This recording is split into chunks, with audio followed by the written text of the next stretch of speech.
In the life of every couple, there are times when the pressures of life begin to try to suffocate that particular virtue that you feel you have mastered in your life. There is a pressure upon it. There is a pressure upon your self-control. There is a pressure upon your capacity to endure. There is a pressure upon your capacity to tolerate. There is a pressure upon your life in such a way that you see that you are almost being squeezed. You are almost collapsing under that pressure. Your wine is running out. And if nothing happens, if care is not taken, it might lead to embarrassment. There are so many marriages today.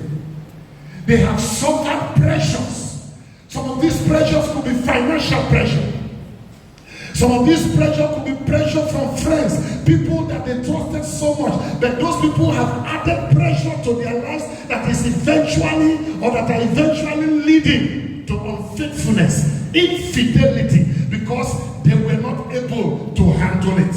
Pressure coming. Pressures may come from financial area.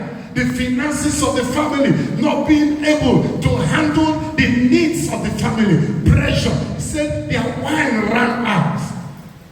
One of the things any couple must prepare to do whenever they get into marriage is to also prepare their hearts, so that any time when it is as though their wine of joy, their wine of love, their wine of submission, their wine of trusting each other attempts or seems apparently to run dry, they must know where to run to. The scripture says in Ephesians chapter 5, when you read verse 21, that verse 22, verse 21 talks about submission. But submission in the general sense. It says submit one to another. As Christians, submit one to another. But quickly, when it entered verse 22, it started to address the aspect of husband and wife. And he apportioned this virtue, this lifestyle, this Christian character called submission. He apportioned it that the wife should submit to the husband. Then again, he apportioned another aspect of love, another aspect of the virtue called love. He said the husband should love the wife as Christ loved his church. Now, these two areas are very, very important. There are so many things that battle against Christian characters in our time.